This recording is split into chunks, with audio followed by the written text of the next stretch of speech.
কবে? না না, আজকে তো জানুয়ারি নয়, তো জানুয়ারি নয় বলে। জানুয়ারি নয় না, কেন হচ্ছে স্নো বলে? কেন রোজ স্নো পড়ে? আমি তো জানি না। তুমি তো জানো না, সত্যি তো রোজ স্নো পড়ে। তো আমি- জানুয়ারি নয়, ফেব্রুয়ারি চলে এলো, তবুও কেন স্নো পড়ছে বল বাবু? স্নো বাবা, স্নো পড়েছে গো, ঠান্ডা কনকনি। Snowball fight. উঠে পড়ো, উঠে পড়ো। হ্যালো এভরিওয়ান আর welcome back to the channel. তোমরা সবাই কেমন আছো? হোপফুলি সবাই ভালো আছো।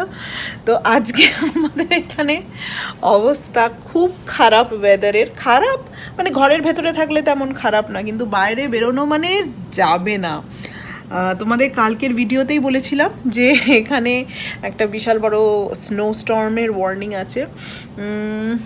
সকালবেলা কি উঠে দেখছি, দেখো দাঁড়াও দেখাচ্ছি। চারিদিকটা দেখো পুরো স্নোতে তো ভরেই গেছে, আর তীব্র বেগে হাওয়া দিচ্ছে বাইরে। -10-এর কাছাকাছি টেম্পারেচার, কিন্তু ফিলস লাইক টেম্পারেচার যেটা গায়ে মনে হচ্ছে সেটা আরও কম। আর জাস্ট হাওয়ার আওয়াজটা শোনো তোমরা।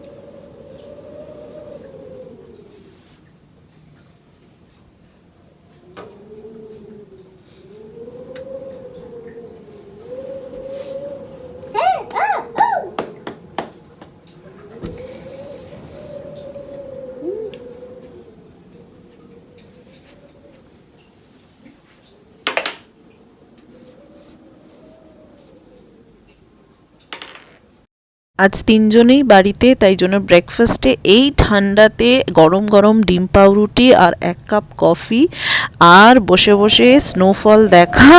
আর সেই স্নো স্টর্মের মাঝখানে আর কিছু করারও নেই, ঘরে বসে স্নোফলটা দেখো যতক্ষণ বাড়ির ভেতরে আছো অনেক ভালো। বাইরে বেরোতে যদি কোনো কারণে হয় মানে তাহলেই মানে অবস্থা বুঝতেই পারছো কীরকম হতে পারে। দেখছো একটাও গাড়ি বেরোয়নি, আর তীব্র বেগে যে হাওয়া বইছে সেগুলো বরফগুলোকে নিয়ে একদিক থেকে আরেক দিকে ফেলছে।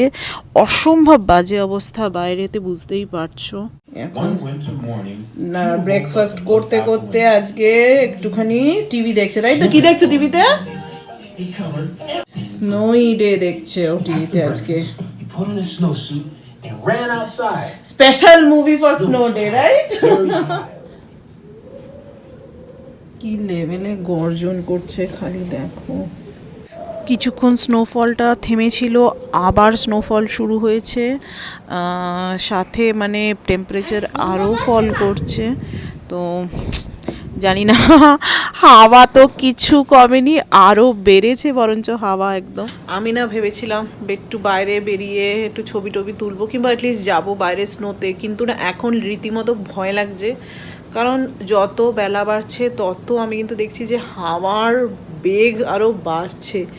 মানে আমি জানি না মানে বাকি জায়গায় কীরকম কী। আমার খুব ইচ্ছে ছিল কৃষ্ণমকে নিয়ে গিয়ে একটু স্লেড, যে স্লোপ থাকে সেই স্লেড ইউজ করে নামা, একটু খেলা, বাট ভয়ই লাগছে, এতটা হাওয়া দিচ্ছে এদিকে, ঠান্ডা ঠান্ডা লেগে যায়। এখন এই সবে স্কুল বন্ধ করে উঠলো, ঠান্ডা মানে কোভিডের কারণে। এখন যদি আবার ঠান্ডা লাগে সে এক মুশকিল। আর গাড়ি নিয়ে গেলে না গাড়ি কোথায় আটকে যাবে, কারণ এখানে খুব একটা ভালো রাস্তাঘাট স্নোতে পরিষ্কার করে না। যদি স্নোতে আটকে যায় একবার গাড়ি, ব্যাস গেল, সেদিনের হয়ে গেল।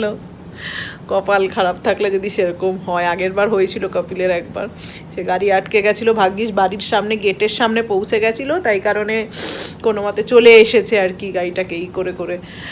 বাট সেরকম হলে কপালে দুঃখ আছে, তো সেই কারণে এখন জানি না, মনে হয় না আজকে যেতে পারবো। স্নো থাকবে, কিছুদিন তো থাকবেই, কালকেই একদম পুরো গলে যাবে না। তো দেখা যাক বেলা বাড়ার আরও বাড়ার সাথে সাথে কি হয়। অলমোস্ট অনেকটাই দুপুরবেলা হয়ে গেছে। আজকে অনেক দিন পর আমাদের মাটন আনা হয়েছে, তো আমি ম্যারিনেট করে রেখেছি। আজকে আনা হয়নি, মানে কালকে আনা হয়েছে একটুখানি মাটন। কপিল একদম মাটন খেতে চায় না, খালি আমি আর কৃষ্ণম আর এক দু পিস খায়। তো মাটন আমি অলরেডি কালকে রাত্রেই ম্যারিনেট করে রেখেছিলাম।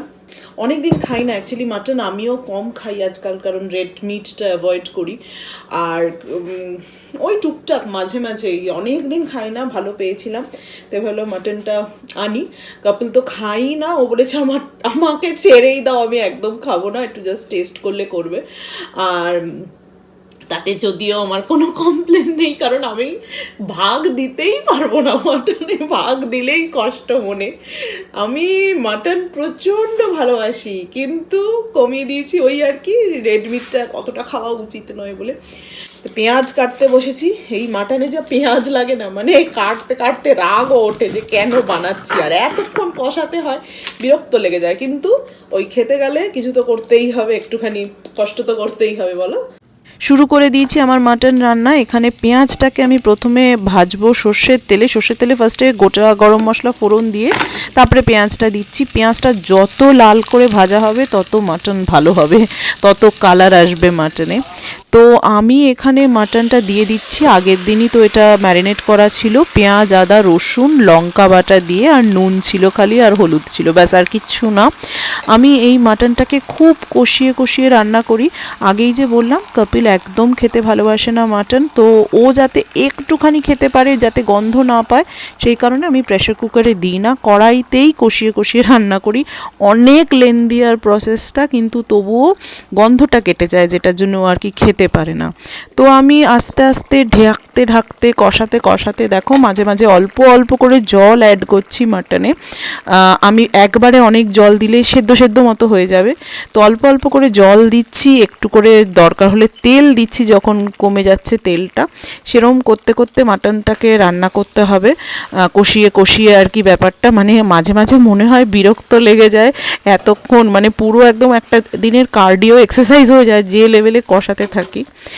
এক্ষুনি খবর পেলাম যে এরকম আবহাওয়া নাকি কালকে সকাল অবধি চলবে, আর তার জন্য এখানে কালকেরও সমস্ত স্কুল কলেজ সমস্ত বন্ধ, এবং সকলকে অ্যাডভাইস করা হচ্ছে যাতে বাইরে না বেরোয় কেউ, যতক্ষণ না এই ব্যাপারটা ইমপ্রুভ করছে ওয়েদারটা। তো বুঝতেই পারছো, তার আগে আমরা পুরোপুরি বাড়িতে আটকা, আর বাড়িতে বসেই স্নোফল এনজয় করব। তো কপিল একটু দুধ চা বানিয়েছে, তো আমি মাংসটা কষাতে কষাতে ভাবছি একটু দুধ চাটা খেয়ে নিই। এই ওয়েদারে গরম চা আদা দিয়ে আর বিস্কিট ডুবিয়ে ডুবিয়ে, তাও আবার যদি সেটা মারি বিস্কিট হয় তাহলে তো কথাই নেই। তো চলো আমি এটা এনজয় করে নিই একটু।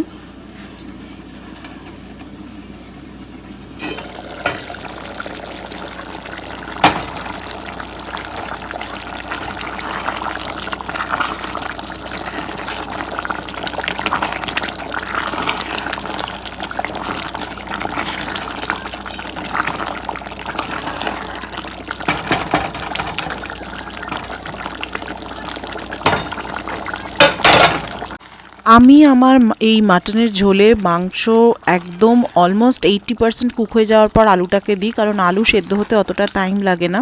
তো আলুটা অল্প ভেজে আমি দিয়ে দিয়েছি মাটনে। আর একদম লাস্টে দেব হচ্ছে টক দই, মানে তোমরা যদি এটাকে প্রেশার কুকারে দাও তাহলে কষানোর পরে যখন প্রেশার কুকারে দেবে তখন দই আর আলুটা অ্যাড করতে পারো। আমি দইটা এখানে অলমোস্ট লাস্টের দিকে অ্যাড করছি। চলো আমার মাটন এবার একটু টেস্ট করে দেখি ভালো হয়েছে কি না, সেদ্ধ হয়েছে কি না। মাটন বানানোর সবথেকে ইন্টারেস্টিং পার্ট হচ্ছে এই মাটনটা টেস্ট করে দেখা। ছোটোবেলায় মাকে পাগল করে দিতাম, দুটো পিস দাও বলে। মাংস কেমন গন্ধটা বেড়েছে, তুই ড্যাডাকে খালি জিজ্ঞেস কর। গন্ধ বেরোচ্ছে না? ড্যাডা খাবে নাকি একটুখানি? মুখে জল এসছে নাকি মাটনের গন্ধ শুকে? সত্যি করে বল কেমন এসছে গন্ধ? ভালো হচ্ছে। হ্যাঁ, আর স্মেল করতে ফার্স্টে এরকম স্মেল করতে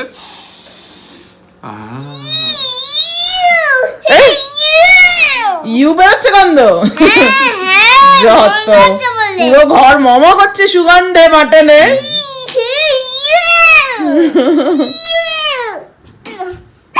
অবশেষে মাটন মহারাজজি রেডি হয়ে গেছে। আমি লাস্ট একটু কাসুরি মেথি ছড়িয়ে দিচ্ছি খালি।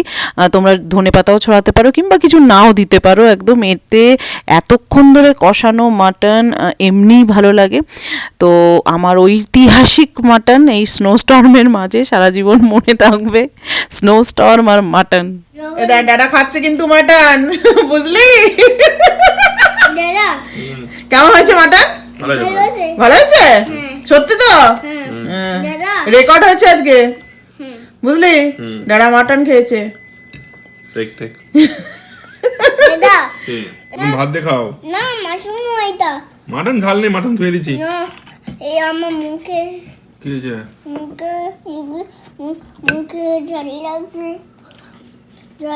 একটু জল দাও। তোমাকে ধুয়ে দিলাম তো সোনা।